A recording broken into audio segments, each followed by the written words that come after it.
Mo Salah is officially a soccer cheat code. Christian Pulisic has a brand new coach. And what were our favorite soccer moments of 2024? This and much, much more on Mondays and the last morning kick around of 2024.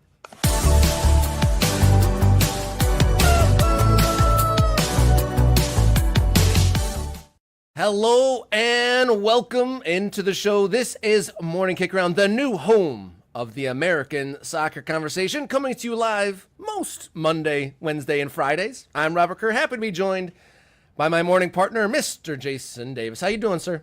I am fine. I am in my remote studio on the wonderful island of Puerto Rico. So a little bit of a different setup, but happy to be here, ready to talk about soccer and soccer in 2024. And this was what we did before we came on the air today. What the hell happened in 2024? That happened in 2020. I barely remember that happening in 2024, but here we are. It's a long year. Time is bizarre like that. It seemed very fast, but also when we really dig back into it, a whole lot happened. Before we move into the soccer business, do they do anything different for Christmas in Puerto Rico? Define different. Different than a standard Midwestern, sit around the Well, tree sort of a thing. your culture is not my culture when I'm in the States, Robert. So we have different experiences with our Christmas. I mean, my people are Midwestern on some level. If you consider Nebraska Midwest, you consider Colorado, that's the West. Colorado's the West. Anyway, lots of parties, lots of roasted pork. Like you actually roast the pork at the party. And so you start in the morning and then you cook the pork and then you eat it. Multiple meals are served during festive celebrations in Puerto Rico. So you'll arrive and there'll be some finger foods and some appetizer kind of things and various Puerto Rican food. I won't try to explain to you because you probably won't understand it. And then we got to have a meal later on. It's more like almost like a lunch or late lunch kind of situation. And then the pork comes, and then there's more rice and there's more everything. There's more everything in Puerto Rico. It's basically what I'm here to explain. If you're asking me what's different about Christmas time in Puerto Rico. So with all that pork eating, how have your morning runs been treating you? I've done that twice. I've run twice since I've been in Puerto Rico. And I've been here for, I don't know, a week at this point. So yeah, that's about as good as it gets for me. And it's hard. I might run a pretty decent pace and feel good about myself back home. And then I come down here and you realize the humidity and the heat is going to kick your ass, and you ain't running fast. In fact, you might have been running for very long before you have to take a break and kind of catch yourself a little bit. And because you don't get to on the radio normally when you're in your regular job, I wanted to add something here at the beginning of the show because folks ask about it in the comments. I want to do a morning shirt check. You always got something good. What shirt you Oh, wearing? yeah, this was what I brought with me. Just a couple of shirts. This is the Philadelphia Union. I can't remember what this is. Lightning Kit. I think this is called the Lightning Kit from a couple years ago. Can you see the Union badge there? I think it's probably say it's Bimbo. Oh, it says Artisano, which is a Bimbo brand. Yeah, it's got my name on it on the back. I didn't choose that. I want to make sure that that's clear because I'm not a customize the jersey guy. I have plenty of blank jerseys back at home. I have some with my name on them because people have been kind enough to send me jerseys with my name on them. I think this is a 2022 because I think the number on it is 22 representing. I can't remember. Maybe it's not. I don't want to get up and turn around. So we'll go with that. It's something like that. Sometimes the year is on it and my name is on it. My name's on this one. On today's program, we're going to talk about Pulisic's new manager, Salah's ridiculous form.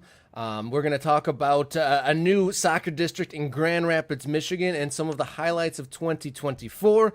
Before we get into that, got to let you guys know we are in the fight to 500 subscribers. If you haven't already done so, click the subscribe button on the Morning Kick Around YouTube channel. Do We're that. also close, just a couple dozen subscribers away, so be sure to hit subscribe. You can also follow along on social media at mkickaround on X, Instagram, and Blue Sky. Yeah. Without further ado, let's get our first touches in. Let's kick today's long balls. Let's do that.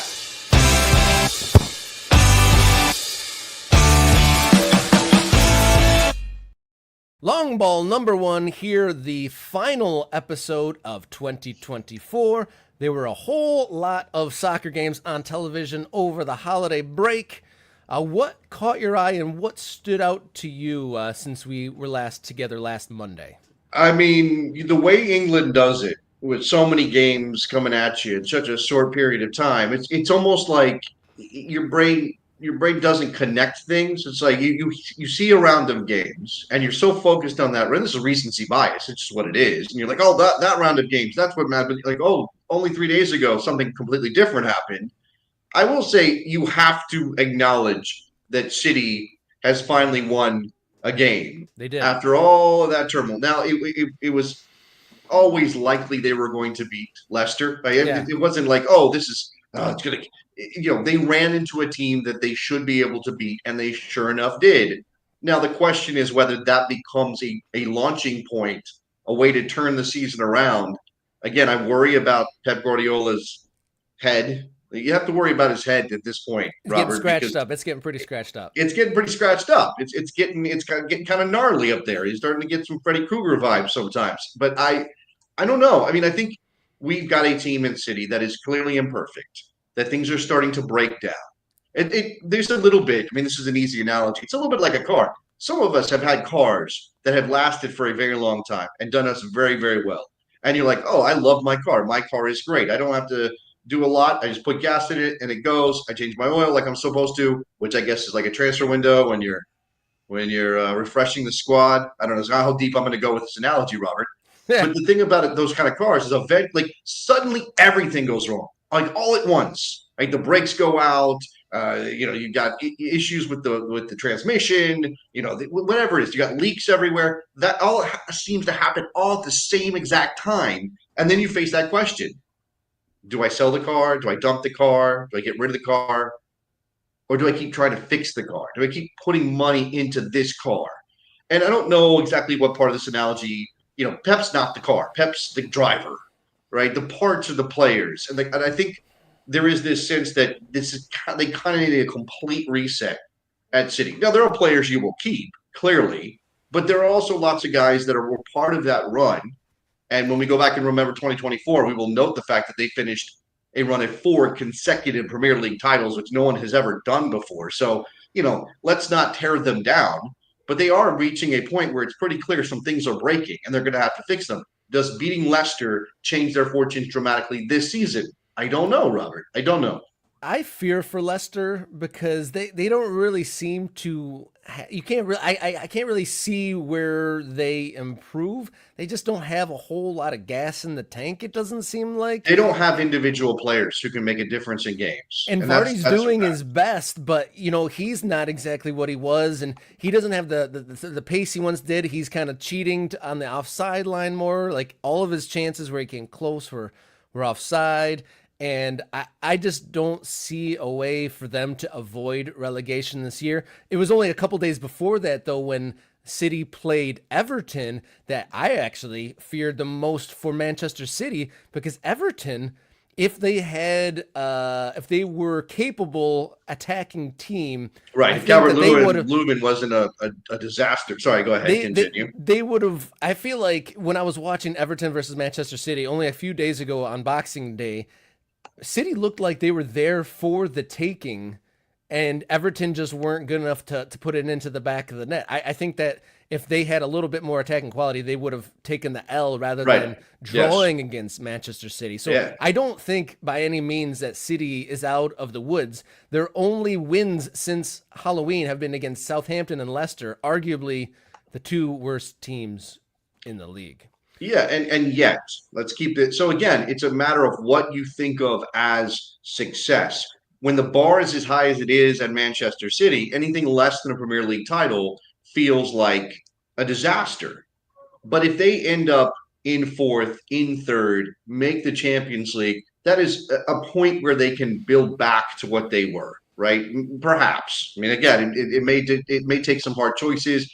I think De Bruyne is probably on his way out the door. I don't think Gundogan was the kind of band-aid they really wanted him to be. Like there are players that are going to go, and they'll have room to refresh the squad. Now that said, we're talking as if they're a normal club.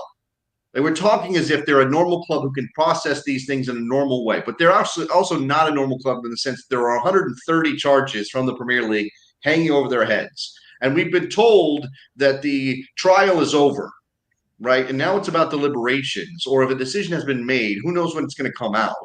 I mean, I think the promise was that it wouldn't happen until the end of the Premier League season.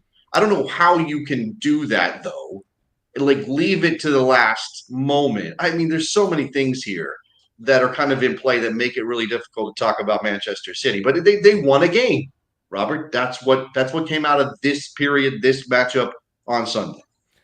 This might change by the end of the day. There's more Premier League games to come today, but Nottingham Forest are in second place halfway through the season. Yeah, unbelievable. Absolutely unbelievable. I was looking, it's 37 points for Forest at this moment. Is that right, Rob? Let me double check. They had 32 points last year and just barely stayed up. They finished 17th last year with 32 points over a whole season. They've won 11 games this year. They won 9 all of last season. Right? I don't know if Nuno Espirito Santo is some sort of genius. I don't know if I don't, how do you explain it? I mean, it's not just like, oh, they're a surprise because they keep drawing against big teams and they're in eighth, right? If they were in eighth, we would say, what a remarkable season for Nottingham Forest. Oh, look at the job Nuno is doing. He's got Nottingham Forest in eighth place as the calendar turns. Nah, this is like, I've never done acid, Robert, but I imagine that this is what that's like. This is like doing acid, right? This is incredible. Just looking at it now, it just came to mind. If not for Liverpool, obviously kind of having a runaway first half of the season, this is kind of Leicester 2016 adjacent. I mean, Leicester had only Yeah. lost like one game in the first half of the season, but this is probably the closest thing since. Yeah. And I don't, you talk about that Leicester season, obviously, Jamie Vardy, a major part of that season. What was in the sauce? How did they do what they did? Why was Ranieri the right guy in that moment to make Leicester effective? Was it everybody else suffered a bit of a drop off that season, which I do think has some parallels, right? We're watching a bunch of big clubs kind of work their way through some issues. Liverpool's the exception. That's why Liverpool's in first. It's why they're going to win this title. I really, unless Mo Salah signs his contract, Robert, and immediately stops scoring and contributing goals, they're going to win the title. They're so much better than everybody else. I don't even mean that like they're historically good. I just mean that because Chelsea is still growing, right? They're still going to have bumps that they hit. We know about City. We've just talked about them. Yeah, Chelsea is Arsenal, they fell victim to the narrative machine because the first week that everyone was like, "Is Chelsea a contender?" They've since dropped points. they've dropped points, and then Arsenal, who's just an imperfect side, right? With their margins are finer, I think, than Liverpool, than Chelsea when it comes to scoring goals and doing things that they need to do to win titles. And so I just think this is one of those seasons where a confluence of factors has allowed Nottingham Forest to be special. And I love that that's a thing. I don't think it's one of those deals that's like, oh, well, this proves that all the talk about the lack of parity in the Premier League is wrong. No, every now and then a club can pop up and do something. We don't expect Forest to be contending for a title next year, right? Or again, here's something we can ask: where do you honestly expect Nottingham Forest to finish this season, Robert? I mean, I mean, just for at a neutral perspective, you hope that they finish in the top four. Realistically, I mean, City's probably going to get serious, even if they don't make a title run. It'd be hard to believe that they wouldn't get in the top four, and I'm hoping in the European spots. But who knows? I mean, If they finished seventh, they would have parades through Nottingham, right? If they had finished seventh in the Premier League, Nottingham Forest would build statues to Nuno and every single one of those players, or they would if they had the money, whatever. If they have the space, I don't know what Nottingham's like, but that would be still an incredible season, and that feels like something that's possible. Second does not feel, even now, even after 19 matches, it does not feel possible that Nottingham Forest could finish second in the Premier League. And that's probably unfair to Forest on some level. But does it stay this way for another 19 matches? and it's wild. This is their best season, in my lifetime. I mean, they did have a historic run in the late '70s, early '80s, where they were European champions on a couple of occasions. Yeah. But I mean, they had some pits of despair not even too long ago. They've been through a litany of bad ownerships, and they've been down the leagues, and some fans thought they'd never get back to the Premier League again. But here they are, and akin to Leicester, 8 years ago, escaped relegation, and then have come out of the blocks and have had a first half of the season to remember, really, probably Yeah. for a lifetime. Further notes over the break before we move on to our second long ball. Juventus still addicted to drawing, and then Germany and Spain on break compared to this bonanza in England. Yeah, I mean, it's kind of nice that Germany and Spain have kind of gotten out of the way, so we don't have to process what's happening there at the same time as we're processing what's happening in England.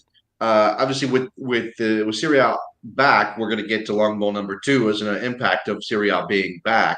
I do think it's interesting. You mentioned Juve drawing, and Gasparini and Atalanta still great. Love what they're doing. Kind of hope they win this thing just because it would be fun to have that.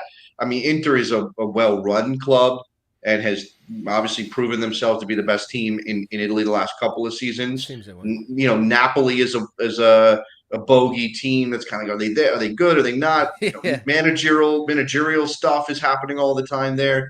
But Juve, the old lady, the club is supposed to win it in their minds, right? They're Bayern Munich. They're supposed to win this league, and they've given the con to Thiago Motta, and it's not been great. It's been okay. Lots of clubs will trade places with Juve right now, but is this does Thiago Motta have enough good credit built up off of what he did at Bologna? Does Juve see him as a project manager that they can say, okay, we will deal with this. Right? We'll deal with maybe finishing fourth, which I think that has to be the bottom line. Has to be make the Champions League, right, Rob? Like it has to be make the champ. They had the ban. They have to make the Champions League to feel good about the future under Thiago Motta. But if they are drifting sixth, seventh, and it's just not coming together, will they pull the plug on Motta? Because he was right there with Xabi Alonso as the guy, the next young great soccer mind taking Europe. Now, Xabi Alonso went through an incredible season at Leverkusen, won a title, did all the things, checked all the boxes. Motta didn't do that, but he took Bologna to places people didn't think Bologna could go, playing a kind of football that people very much liked to watch or thought of as sort of progressive or interesting. Is he going to be able to hold on to the job at Juve where they don't always have patience for this, Rob? We'll see. We'll see. Moving on to long ball number two, while staying in Italy, American Captain America, Christian Pulisic, has a new head coach. News hot off the press this morning on Monday morning. AC Milan fire coach Paulo Fonseca and Sergio Conceição hired. Yeah, the news is that Conceição gets the job. Yesterday, it was Fonseca himself who told the media, "Yeah, I got the sack. I'm done." I like that quote. Yes, it's true. That's life. I did everything I could. Yeah, he said, "I did everything I could." I don't think Fonseca did great. Right? I don't think he was a great manager at AC Milan or anything. Obviously, he wouldn't get fired if he was. And this comes back to again the issue of patience at a club like Milan. Now, Milan is in eighth after the draw with Roma. So their position is not acceptable. If they were in fourth, if they were in fifth, they would say, "Wow, we got to do better." And we're supposed to be.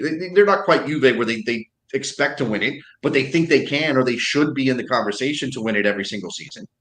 And so here they are with another managerial change. If we think about it from an American perspective, the upshot here, Pulisic having to work with another manager. I imagine as soon as he's healthy, he'd be back in the squad.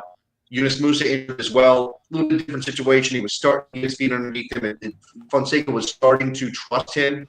Will that be the case for Conceição when he comes in? Will that be with a similar mentality about Yunus Musa? I will say, in Fonseca's defense, everybody was injured. Like everybody, Leao was out. Pulisic was out. He was missing players across his team. Musa was out. Except for Reinders, who else has been playing well for AC Milan? And there's also the rumor out there that Teo Hernandez wants to leave, and he's been their best player, right? So Reinders recently, he's been their best player, Teo Hernandez. So things are not good at Milan in a bigger sense than just, oh, Fonseca had a bad run and they fired him. Sergio Conceição, obviously coming in as the new AC Milan coach. He was, for I think 5 or 6 seasons, the head coach at Porto in Portugal, and was a bit of a journeyman player. So not necessarily someone locked in for, stamped for success. Obviously, Yeah. he did well. I mean, I believe he won a championship and was in the top 3 throughout his tenure at Porto, but hasn't coached much outside of Portugal. If you were a Christian Pulisic stan hoping for AC Milan to make a run, would this hire get you excited? I no, but that's because I just don't have enough information to go on. I mean, I can look at the results out of Portugal. I mean, he has sort of steadily moved up in his career as a manager, right? And Porto is one of the biggest jobs in Portugal. There is Ruben Amorim vibes to this choice, right? And Portuguese managers are kind of everywhere and have been, but especially now. And replacing a Portuguese manager, which they're all the same, but it's interesting that AC Milan went from Portuguese manager to Portuguese manager, and they're getting a guy that I'm imagining they think can find a way to improve results. I mean, you don't hire somebody you think is going to be worse.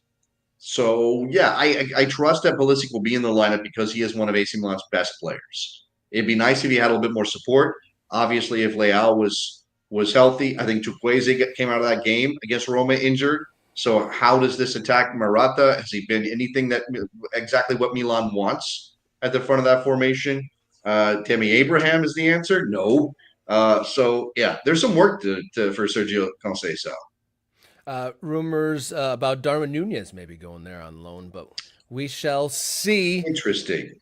Moving on to long ball number 3, Mo Salah did it again. He scored a goal and got 2 assists again in Liverpool's blowout of West Ham yesterday.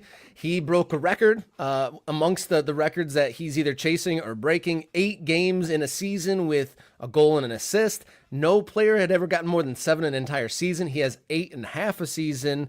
Yeah. But after the game, when asked about his contract, he said Salah is far away from signing a new contract, and he can talk to foreign teams come Wednesday. Yes. He can talk to teams about a pre-contract, is what you're saying. Yeah. So as a Liverpool fan, I mean, on the field, absolute dreamland. Everyone, if you didn't know there was any contract stuff, it would be absolutely perfect. But Salah, Van Dijk, and Trent Alexander-Arnold potentially in 3 days could have a ticket out of town. What you don't want. I mean, everything looks so good right now. And again, I've already said Liverpool's going to win this title. I can't see anybody else really challenging them.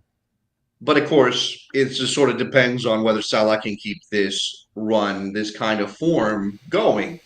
If you're Liverpool, this is the problem. Now, it's a good problem. It's a champagne problem, right?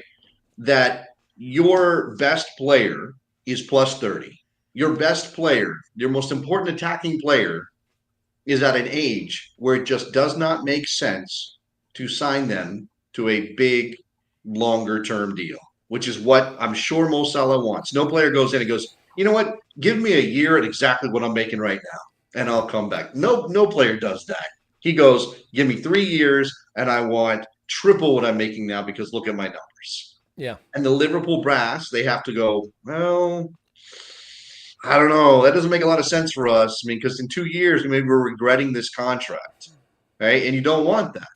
If you had money to burn, or there was no PSR, or you didn't have to worry about any of this, you sign him to whatever, not whatever he wants, but you sign him to a deal within reason, right? You would give him a raise, and you say, "Thank you, Mo, for being here and being a Liverpool man and helping us win a title in Champions League, and help us get to this next one."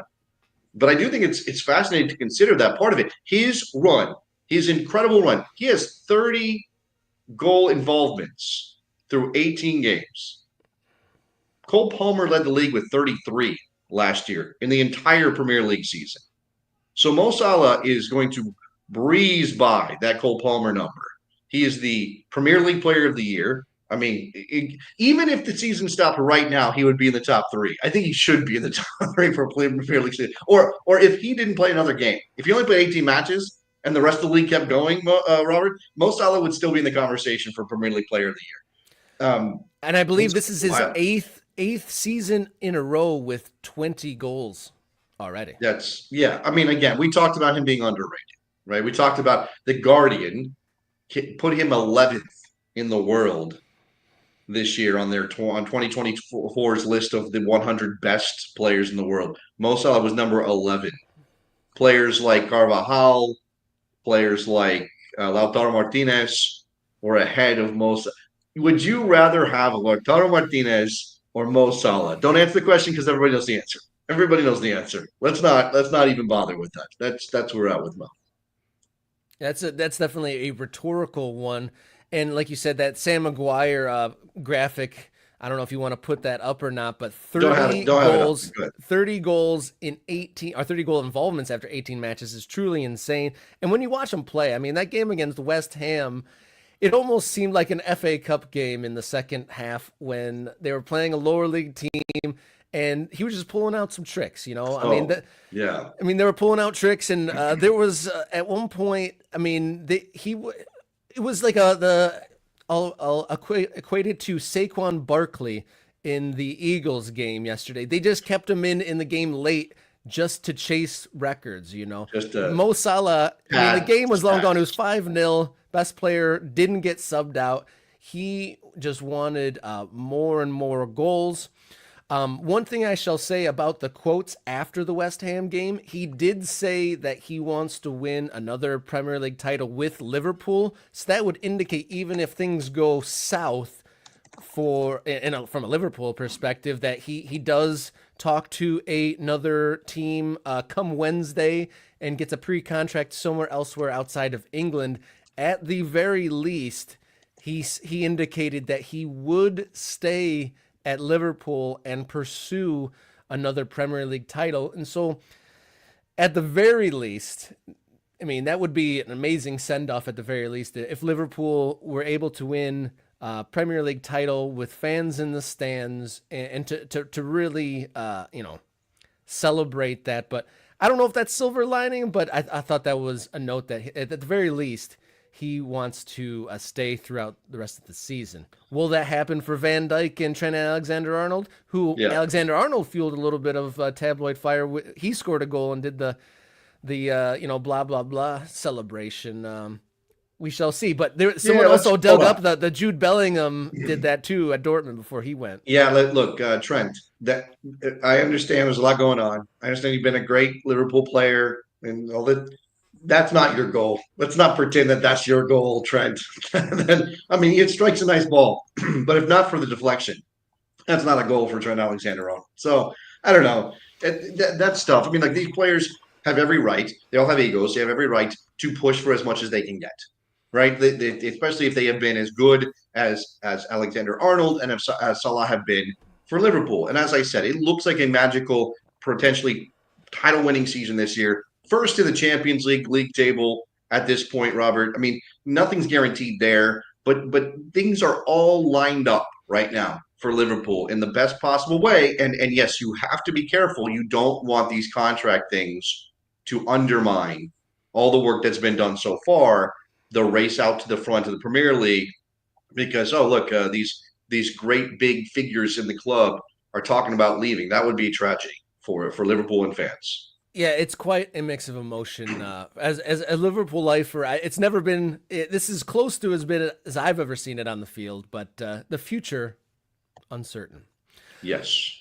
Before we move on to our next segment, we are on the fight to 500, just a couple dozen YouTube subscribers away from 500. Our first big goal. We set out to hit 500 before the end of the 2024 calendar year.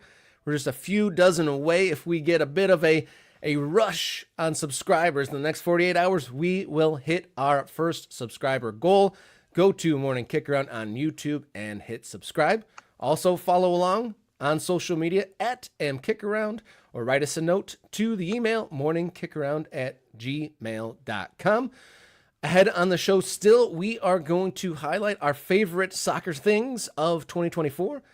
But next up, we're going to catch our breath for a second and zoom in and get to know our district in Grand Rapids, Michigan.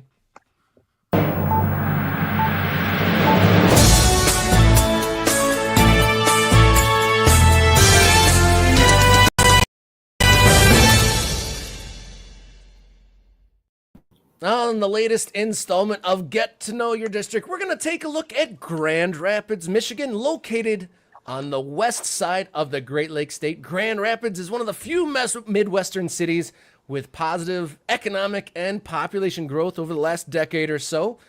And in addition to a robust amateur soccer scene, the first professional soccer team and stadium was announced earlier in the month. And to give us some local insight, we're happy to be joined by founder and chief of the Soccer Rebellion, Mr. Michael Dublis. Welcome to Morning Kickaround, sir. Hey, Robert, thank you, man. That was an awesome segue into this. I got mad excited with that announcement. That was so cool. And talking about Grand Rapids, I'm glad I'm representing Grand Rapids with my Queens thing. I'm with my brother right now for the holidays. Okay. I tried to make it look like I was cool a little bit with the Godfather, but I'm originally from Queens, but Grand Rapids is home now. So, but a Queens native, but you've been in your Grand Rapids. Yeah. What do you call a Grand Rapidsite? What is a Grand Rapids local called? Yeah, I think they call them Grand Rapidians, to be honest. Oh, that's all right. It rolls a little bit, so it's okay. Yeah. It's not my favorite. But it sounds like something out of a sci-fi movie or something. Yeah, like Grand Rapidians are invading. No doubt, man. So we are going to invade the Rapidians territory for a moment here on the show. I kind of wanted to start off. What is soccer's place in the area? Is soccer emerging in Grand Rapids, or is it kind of already important to the city there? So I grew up playing here. So let me kind of retract that. I grew up playing here. Came over here when I was young in the early 90s. And the soccer culture here was already somewhat ingrained. It seemed like a natural pathway for young athletes. It's what they did. So it was ASO back in the day, but there always seemed a connection to soccer. So a lot of my friends, a lot of people that I knew played soccer. So it was definitely around, and it wasn't this foreign sport. It was something that was super attainable. So I think that helps onto where it is now, because now it's extremely robust with 20 youth clubs, which is insane with the DMA that we have over here.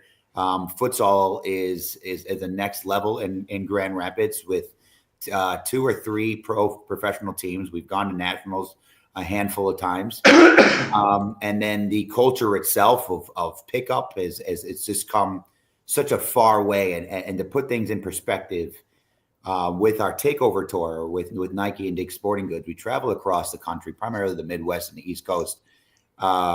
We had our takeover tour finals in Grand Rapids this year, which was awesome to bring home. Out of the 16 teams, the 4 finalists were all from Grand Rapids. And so there's a futsal mix, but there's more of a raw approach. The problem with Grand Rapids still, and I think like most cities, is the pay-to-play models creates this segregation to where you have these handful of players that are fantastic that just couldn't afford to grow up in the system, couldn't make the travel work, whatever it might have been. But there's still this neighborhood concept that they have, that they grew up being able to play and had this more, unique approach to the game. But that's becoming more and more alive with what's going on with street ball here. Yeah, Michael. Sorry, Rob, if I can just jump in, I want to ask, the idea of obviously street ball is something that I think is very romantic and it's attractive to a lot of soccer fans, particularly lots of soccer fans who maybe didn't play as kids as much, or if we did play like I did, I played during the soccer boom of the 80s and, signed up for basically what was an AYSO team and whatever, had some fun, ended up quitting because I didn't feel that passion for it. It wasn't something I could connect with, whether through play or through seeing, watching on television. It just wasn't available to me. So with street ball, though, I think there's this idea like, oh, this is how the Brazilians get so good. Things like this are why there's this culture of technique among players. And as a fan who wants the U.S. to win a men's World Cup, we think, well, this is one of those missing links. Do you see that part? I mean, look, it's worth playing street ball just to have fun and play soccer. I'm not trying to make this only about making professional players, but I think culture is such an important part of how kids, how eventual players sort of are ready to be those kinds of guys. Yeah, and Jason, I think it's crazy, man. I think us soccer players that played whenever we grew up, 80s, 90s, we know this. We know that culture is missing. Like it never felt like it was American. It never felt like our stamp was on it. We didn't have, the Derek Jeters, the Michael Jordans to look at and say, that's what I want to be. There was nothing to really assert ourselves and within the culture, and the way that everything's kind of driven in the United States is very pop culture driven. It's very much ingrained in, to who we are and how many movie quotes can we, raffle off. So, and not having that attached to soccer, I think we lose a little bit of our identity, or else we didn't feel our identity. And for street soccer, the way that I look at it, it's your way to be in the lab to make the game your own. And soccer is a game where you're definitely making your own decisions. And so you need that intuition, and you need that creativity, I think, more than most sports. And because America is so much coach, speed, X's and O's, tactical, you lose a little bit that translation when we're trying to joystick these players all the time. And a lot of that creativity, learning how to get out of tight spaces, that foot speed, there's a translation there that works in the 11v11 field that you see with the Brazilians. I mean, that's proof in the pudding right there, is what the Brazilians are able to do. But it doesn't, it's the same thing in Europe. France has it, England has it. But I think more than anything, it's stepping away from the coaches telling you how to play this game and treating the game as an empty canvas, because this game is more related to music in my mind than it is like American football. Like there's so much more artistry and there's more individual thinking that goes on in this game. Unless you're Man City and everyone kind of plays like they're, Pep kind of joysticks a little bit, and the game's changing in that sense. But that creativity and that individual decision making gives you more confidence, allows you to roll around in the craft a little bit more. And I think that's exactly to your point, Jason. That is what's missing in our development. We seem a little bit timid. It still doesn't feel like we're grasping and taking the game and making it ours. Your takeover tour, one of my favorite soccer events I've attended. I came to the one you had in Detroit a couple years ago. Nice. And you talked about music, and one of my favorite things is you had the DJ going. It was the small-sided games. You were kind of on the mic doing kind of an and one mixtape commentary. Hey. And so is that what I saw that you have a project where you're actually building your own facility? Is that are you going to kind of translate the tour and have that in-house, or what is your own facility going to do for soccer in Grand Rapids? So the facility, the idea is really to kind of undercut how expensive it is to play indoor. And so it's a membership based. So for instance, it's $30 and you can play pickup whenever you'd like, but then it includes a gym. So a full gym with squat racks, bench press, and all the things that you would need, but it's all soccer specific. And then you have training pods. So basically like a cubicle where you can work on your touch, moving in certain spaces and smaller spaces. And then we'll have circuit training offers like you would at like an F45 or Orange Theory. So it's just making it a little bit more accessible in the winter for players to come and train, but it will be up to the players kind of how they want to mold it. So we'll be open from 5 a.m. to 10 p.m. There'll be scheduled pickup games. And yes, our tournaments will be robust. It will be live stream. And then we have a DJ booth already that we're creating so the DJs can come in and make it vibrant. But again, plugging in that American and that culture piece of having flavor, having sound, and to really kind of make it alive and make it feel like the players, this is your lifestyle. This is for you to create. I also saw when I was scanning the Soccer Rebellion website that is there a new publicly accessible like street ball park there in downtown Las Conchas? Yep. So we partnered with Downtown Grand Rapids Incorporated, and right in the heart of Grand Rapids, we opened Las Conchas, which translates to the courts. And we have 3 futsal courts, and this is where we play our street soccer league. We have 12 men's team, 12 women's teams in the summer for 6 weeks, and they're all sponsored by local organizations. So it's free, virtually free for the players. And then we customize jerseys with those local organizations. And then we have the live DJ, we MC, we have Modelo sponsoring. So we're selling beer. We have food trucks come out. So just like it brings a lot of flavor to the game and puts the game in a unique lens. But it's an awesome time. Is that the same? You said you had the league and the events, but is that something that like kids can just walk up to and play? Oh yeah, the day? Like, yeah, it's free for everybody, for sure. Yep, that's very very interesting. That's recent in the last couple of years or so. That started in 2022 is when the courts opened. Yeah, so it's recent. It's grown quite a bit. So it started with 8 teams, and then we had 6 women's teams last year, and then so now we're at 24 teams, and so it's getting there. It's cool, man. So, Michael, as a Grand Rapids soccer guy through and through, who has created a way for kids to interact with the game in your town, what do you make of the new outdoor men's team, the choice that they made to go MLS Next Pro? Because I think it can be very easy to fall into this nerdy hole of talking about these different organizations, and there's a soccer wars mentality. But what really matters is that it connects with the community, right? No matter who's in charge or what league they're playing in. Is this a possibility? Does this work as an idea for Grand Rapids? So okay. So I'm with you. I guess I'm too naive to understand why it's a bad thing to bring MLS, a pro team, period. If this were USL, if this were MLS, I get those are the two juggernauts. I didn't care either way.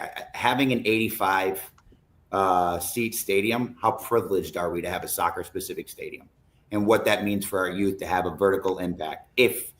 And that's where my if is. Does this impact the community in the sense that now local players have more traction in getting into this network pool?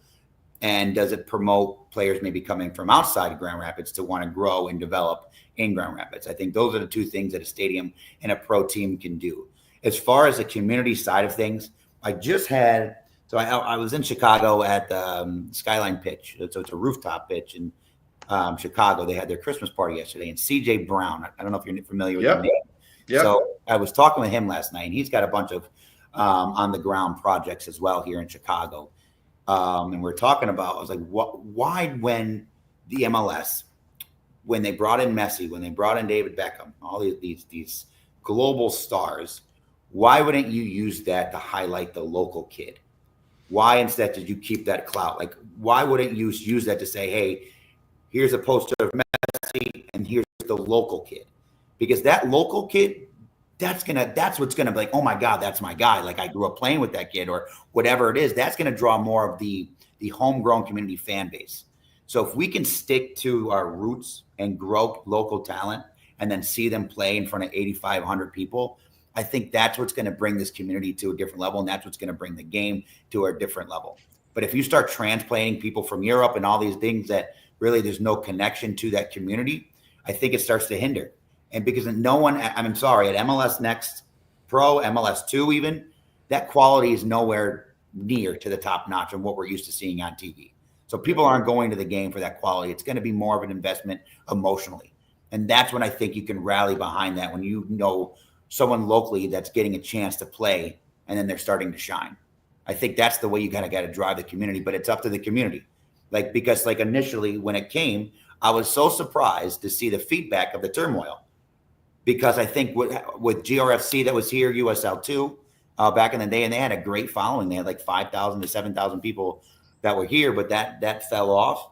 And I think people are still a little bit hurt by that. And to have Van Andel and the Boss bring this in, there was kind of a mixed emotion. I never understood it. So right now we're still trying to address like, hey, if we want this to work, us coaches, us players, we want professional soccer here and want to take this to whatever level we can take it.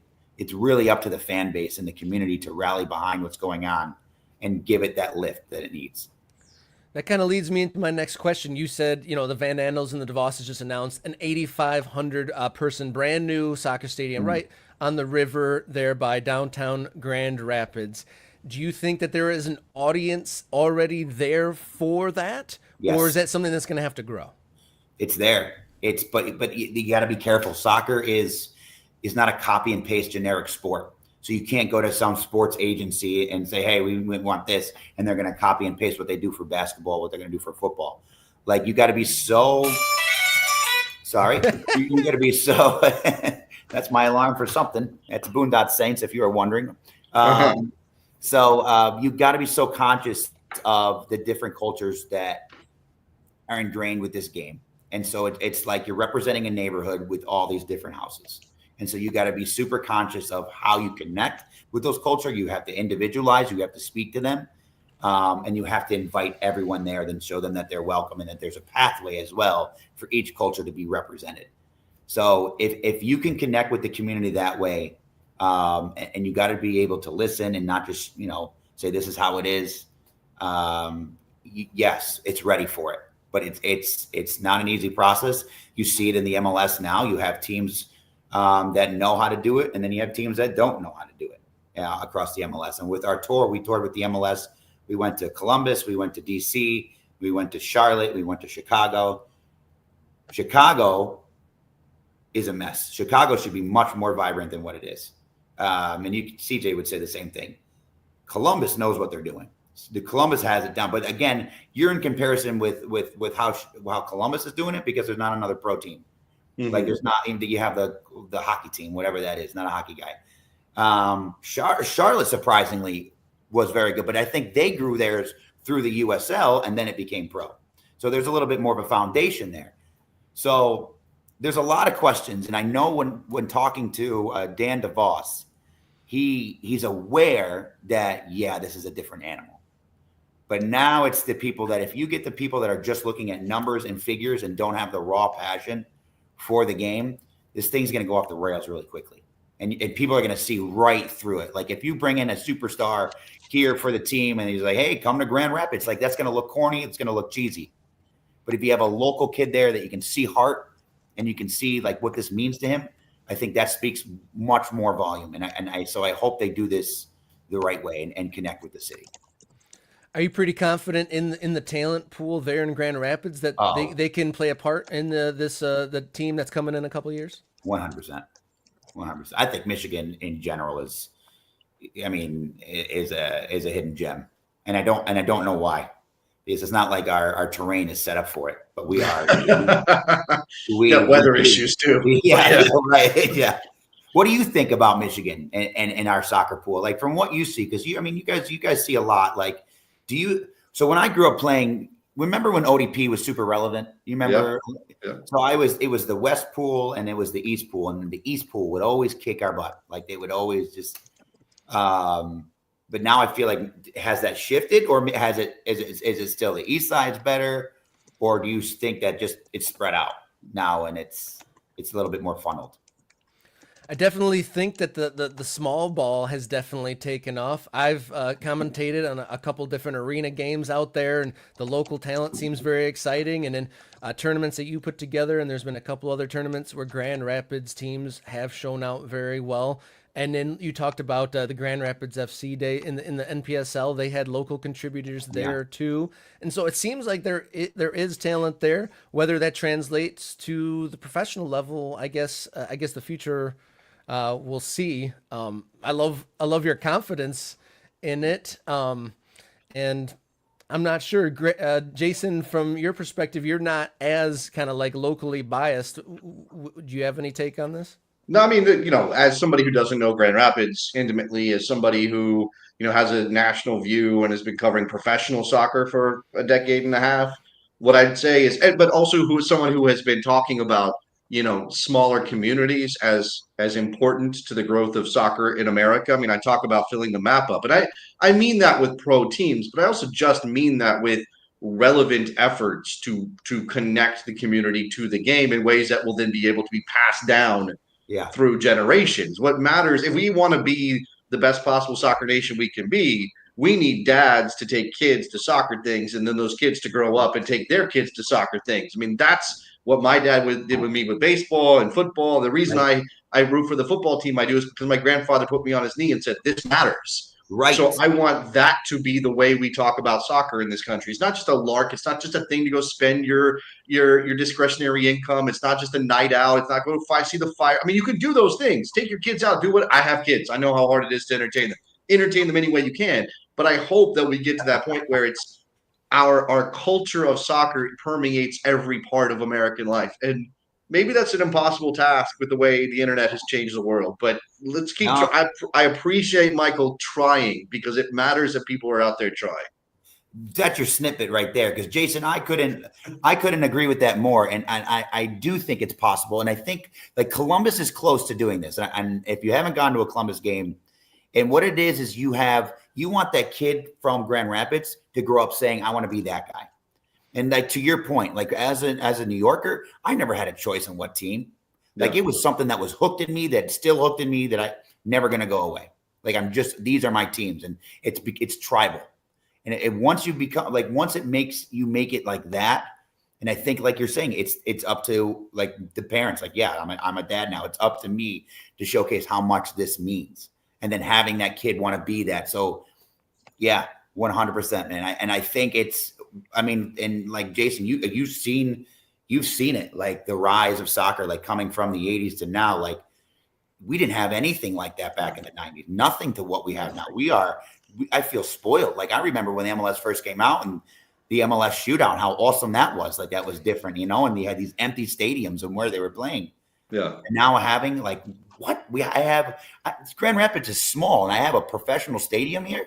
Yeah. Like it's getting there, but it just seems like sometimes it still feels like it's corporate and we're just throwing things. Well, that's the thing. And I look, I know like you have partners because you need partners to take your message and take your tour.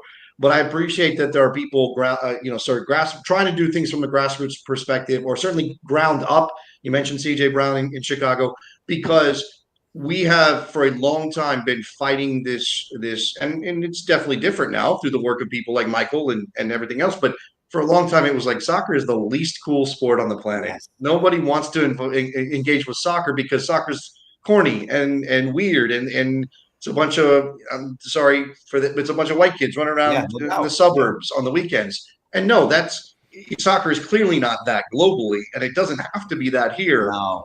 And I appreciate that work too. That's a big part of this. You can't corporately force people to think of soccer as cool. 100%. And this is, I don't know what my brain's going here. Why do we have the worst chance when we have the best pop music? Like, why aren't we reciting like Michael Jackson and like 50 Cent? Like our chance could be the best. Like we could have we have the best music, but yet we're doing some corny things because the craft beer drinkers came up with whatever. Well, yeah, this is that's a whole show, Michael. You should come back. You should come back, and we'll do a whole show on this. We'll do a special bonus episode with Michael on this stuff, because you and I could go back, and I'm sure Rob could involve himself too. We could go back and forth on this for a long time. Hopefully we're getting there. I think obviously you have to start somewhere. It was crawling, toddling around, and now maybe we're starting to get our pace up on all that stuff. Have you seen there was an interview with Davies, and he went up against Terry Henry. I forget what show that they have. And he was talking about how in America, like you got to understand, like we had something going in the 50s, and then we took a hiatus. And then we restarted again in the 90s. And he's saying what Europe doesn't do is give us the credit that we're still in the process. Sure. And then Henry's like, why would I give you credit? You haven't shown me anything yet. And that was kind of Henry's take. But I thought Davies was correct. I think, and to your point, I think like we are definitely seeing progress. And are we just getting too antsy to get to that end product that is inevitable? Like we're not patient people. We're not patient people. Yeah. Sometimes we want to fast forward to the end product, and without realizing we're in the pinwheel stage. We are currently loading the end product of soccer that futures ourselves want to have. Thank you so much for joining us and telling us about Grand Rapids Soccer on Get to Know Your District. Let the folks know kind of how to look into what you're doing there in Grand Rapids. So if you want to look us up on Instagram, that's kind of where we have a lot of our creative content at the Soccer Rebellion. You can also find us on YouTube at the Soccer Rebellion to see our highlight videos. And then our website, thesoccerrebellion.com. And then we also have our facility, if you're interested and you're in the Grand Rapids area to see what that's all about. That's undergroundgr.com. But Jason, and just thank you so much. I appreciate you guys for having me on. Yeah, thank you so much, Michael Robert, Dubas sorry, of I the. got the name for a second. You let me hang there, Robert. I thank you. You should have just cut me off as Robert. I appreciate you letting me hang there. My Oh, bad. no worries at all. No worries at all. Michael, thank you so much for joining us and helping us get to know the district of Grand Rapids. There we go. All right, we are on the fight to 500 subscribers. If you haven't already, go to Morning Kickaround at YouTube. Click the subscribe button. Help us hit our first big goal of 500 subscribers by the end of the year. We got, 36, 48 hours left, Jason? Be sure to hit subscribe on Morning Kickaround on YouTube. Follow along on social media at mkickaround on X, Instagram, and Blue Sky. We'll take a breath, come right back with our favorite things of soccer in 2024.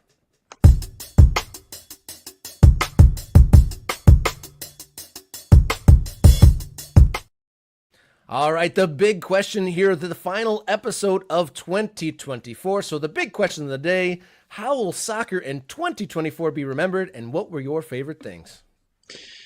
Yeah, I mean, how will it be remembered? I mean, I think we would be remiss as Americans. I don't think it's a fond mem. Okay, there's you have to have bad before you can have good sometimes, right? You have to tear things down before you can rebuild. Is that how we want to look at this, Robert? Yeah, Is that's that a fair. right way? All Yeah. right, so for the United States men's national team, we had to suffer through a bad Copa America, one in which the United States failed to get out of the group, one in which Tim Weah's red card upended everything to get to Mauricio Pochettino, right? So I think on your list you had Mauricio Pochettino takes over the U.S. men's national team as one of your favorite things, but that doesn't happen without Tim Weah, right? I mean, the running joke among some U.S. men's national team fans, the very online version of those fans is thank you, Tim Weah.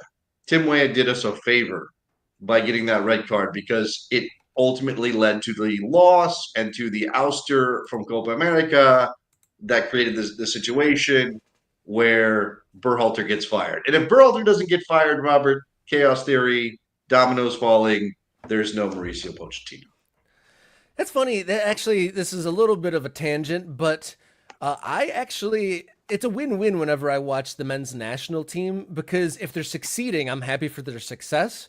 But also, if they're under duress, it might force change and make the team kind of double up and have to try harder and be under stress. Because there was a while there where it felt like, the men's national team was kind of cruising, and they were all right with some moderate success, but the urgency and the hunger for more is stronger. And so when there is a failing or a setback, the pressure and the will to do more kind of comes to the forefront. And you saw that with this summer.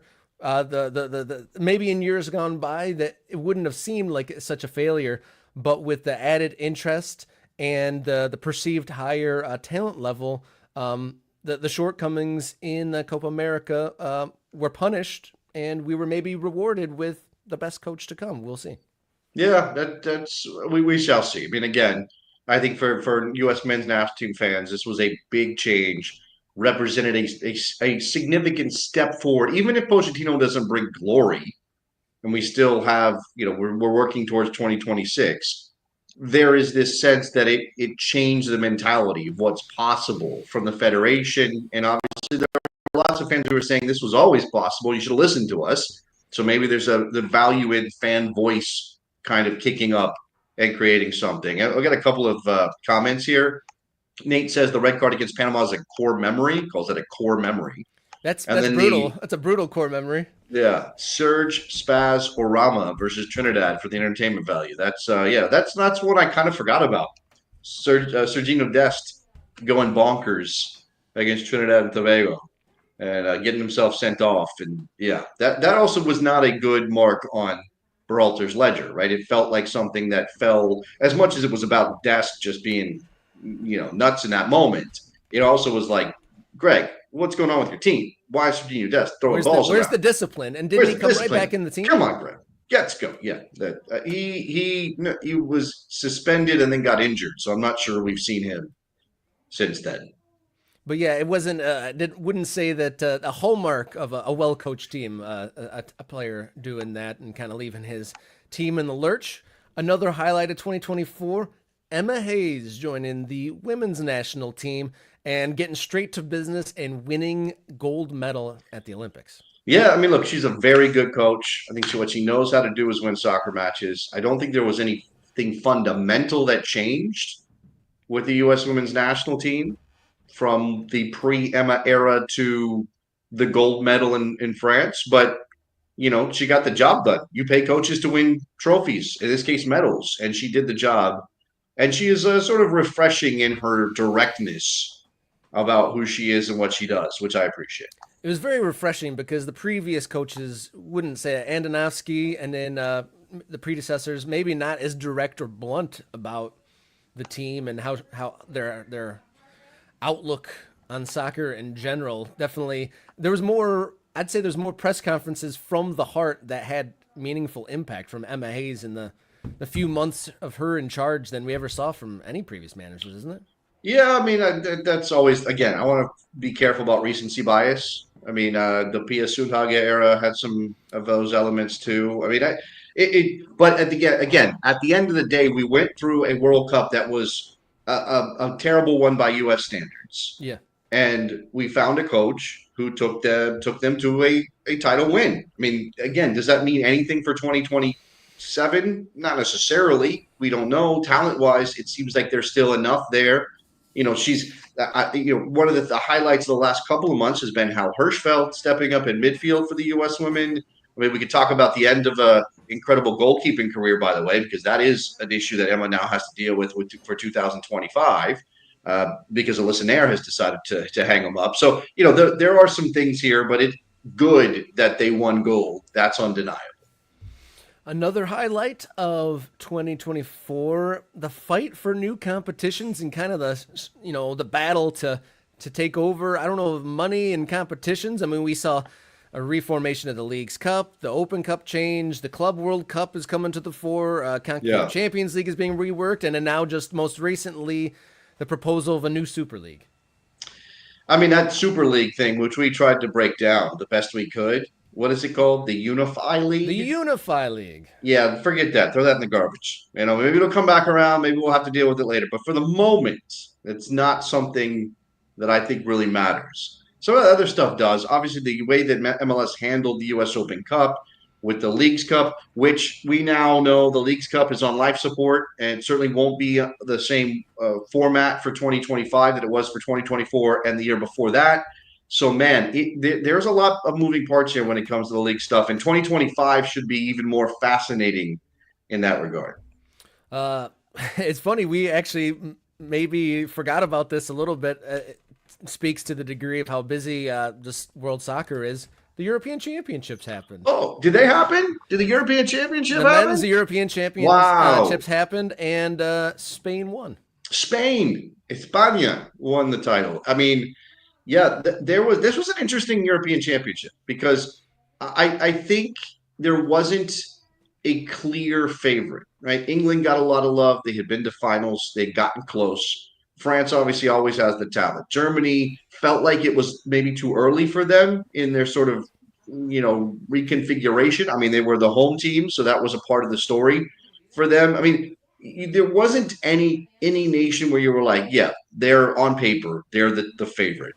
But Spain was kind of solid all the way through, right? I don't think there was anybody that okay, Alvaro Morata, and look, this was the coming out party of Lamine Yamal on the international stage, right? Was he ready to become a central part of a winning campaign at the European Championship for Spain? We got the answer.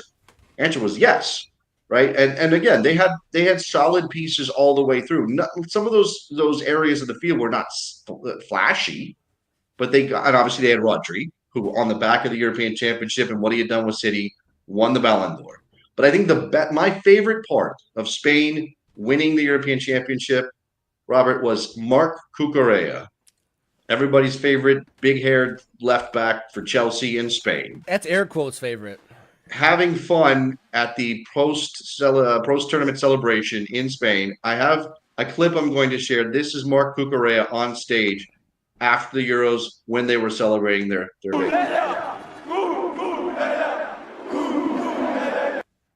Oh, that's the end of it. We'll try it again. Here we go. Start it.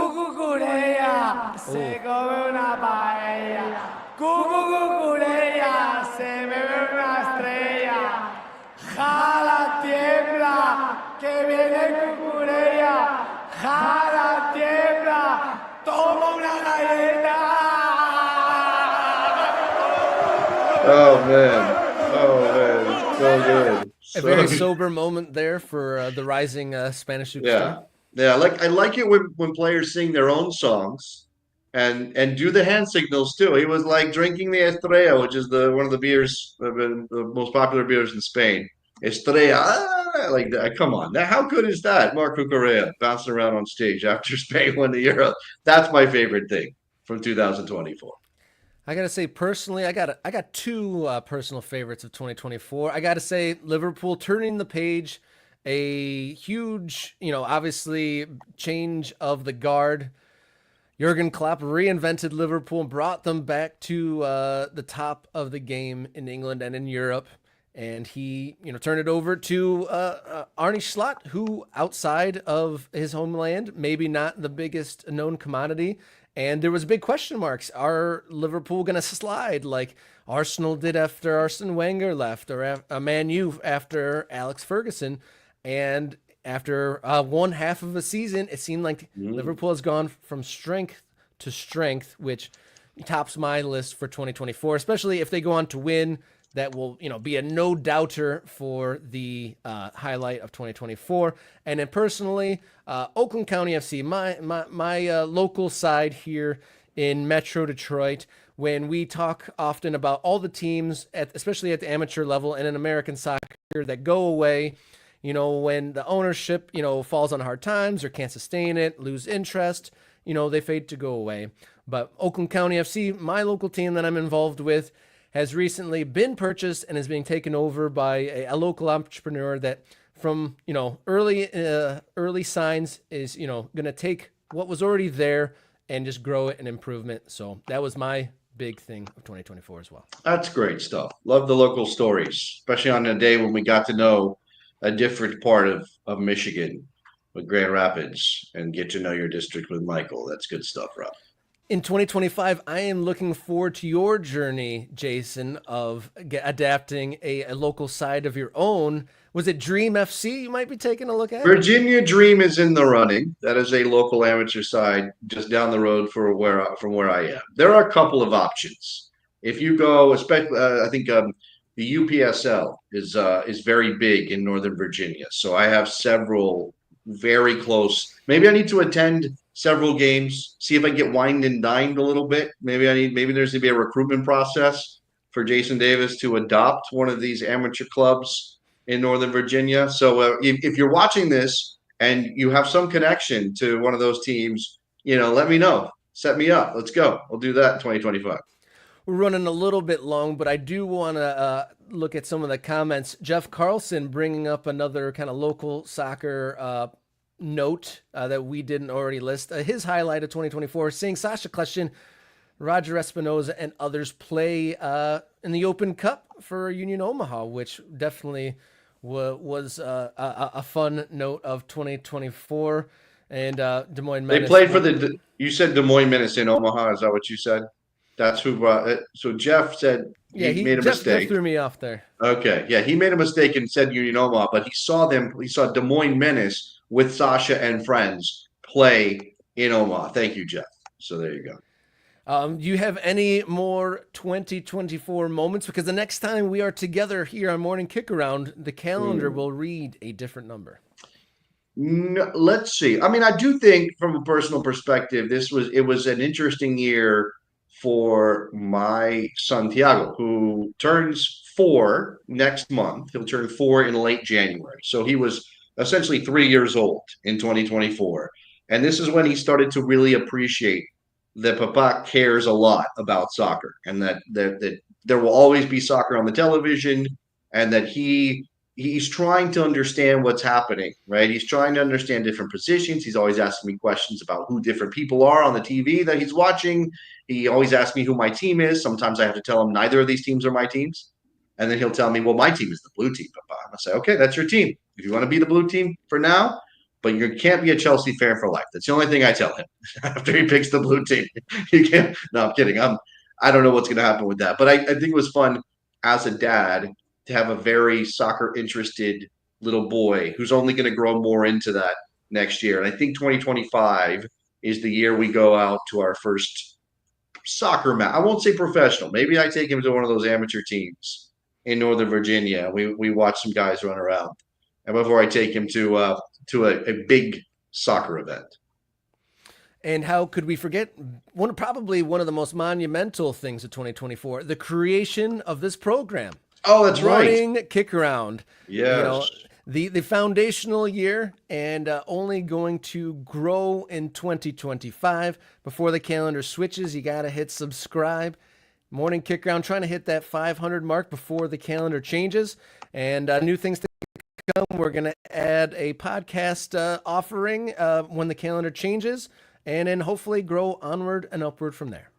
Absolutely. Let's do all those things. If you want to be part, by the way, if you want to be part of the show in some way, so we had Michael to talk about Grand Rapids. I know there's a couple people who are trying to get back to in early 2025 for Get to Know Your District, but this is a big part of the show for Robert and I, that we want to tell these local stories. You saw how passionately Michael talked about Grand Rapids and about the Soccer Rebellion and about soccer coming to Grand Rapids in the form of an MLS Next Pro team.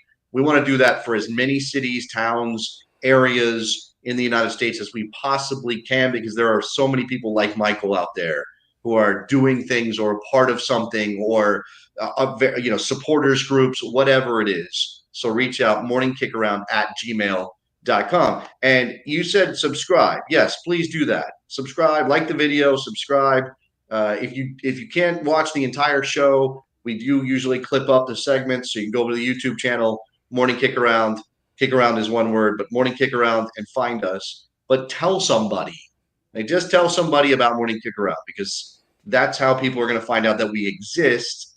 And we've set the foundation. Now it's time to build this venue of Morning Kickaround, Robert. Couldn't have said it better myself, Jason. Thank you, and thank you for taking this journey with me. Thank you for everyone who's watching. See you next year, and until then, enjoy your soccer.